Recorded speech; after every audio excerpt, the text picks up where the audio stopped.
আসসালামু আলাইকুম ওয়া রাহমাতুল্লাহি ওয়া বারাকাতুহু। ওয়ালাইকুম আসসালাম ওয়া রাহমাতুল্লাহি ওয়া বারাকাতুহু।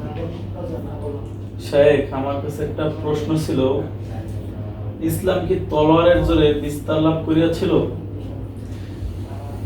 জি, এক্ষেত্রে যে প্রশ্নটা আপনি করেছেন অনেক সুন্দর প্রশ্ন, মাশাআল্লাহ।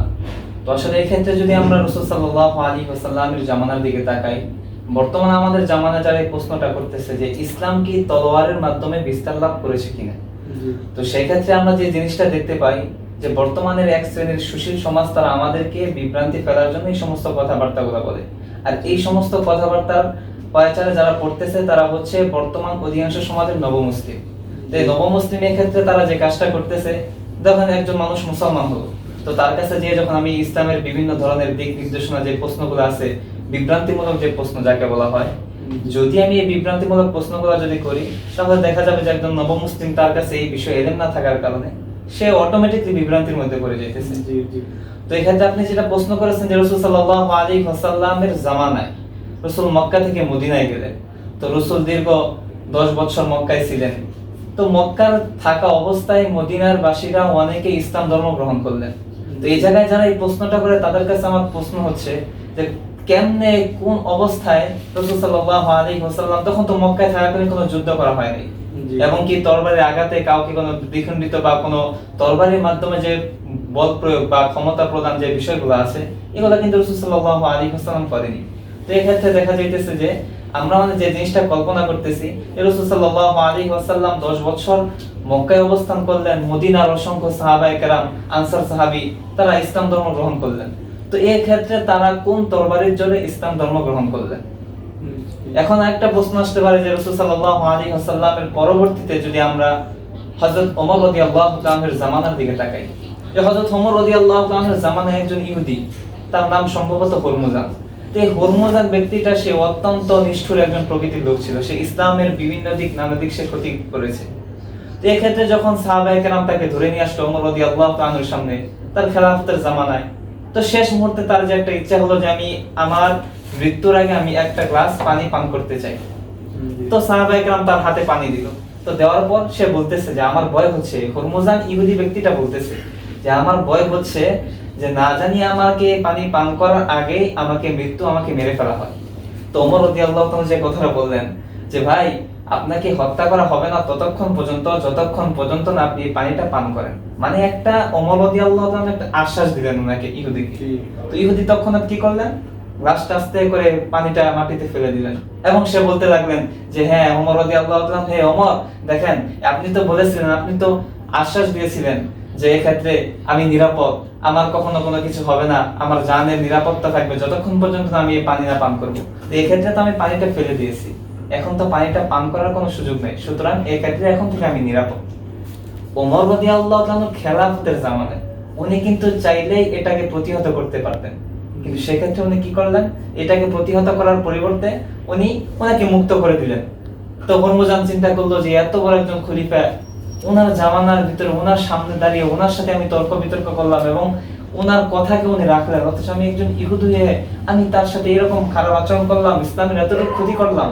তো সেক্ষেত্রে পরবর্তীতে দেখা যায় যে এই ক্ষেত্রে উনি পরবর্তীতে ওমর রাদিয়াল্লাহু তাআলার জামানায় উনি ইসলাম ধর্ম গ্রহণ করলেন। সুবহানাল্লাহ। তো এই ক্ষেত্রে কি হলো যে আমার কাছে প্রশ্ন, ওই ব্যক্তি কোন তলোয়ারের আঘাতে বা কোন তলোয়ারের বল প্রয়োগের মাধ্যমে সে ইসলামের ছায়া আসলো?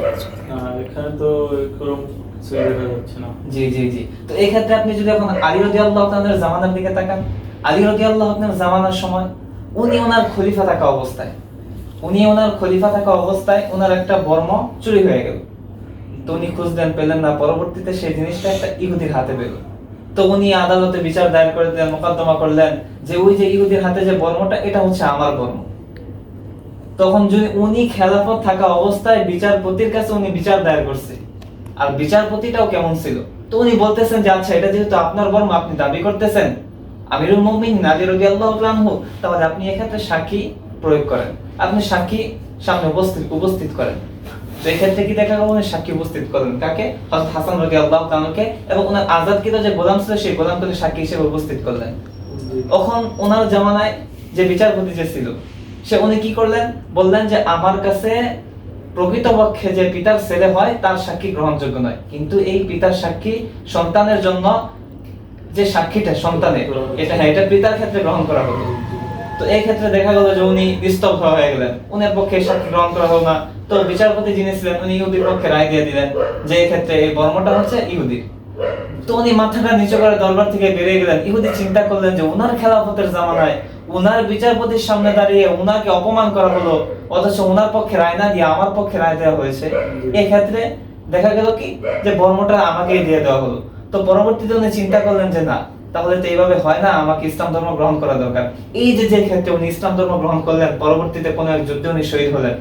যখন ওনার আলী রাদিয়াল্লাহু তাআলার সামনে যে উনি উপস্থিত হয়ে বললেন যে এই যে আপনি যে কথাটা বললেন, আপনার যে বর্মটা, এই বর্মটা আমি আপনাকে দিয়ে দিলাম, এটা প্রকৃতপক্ষে আপনার বর্ম।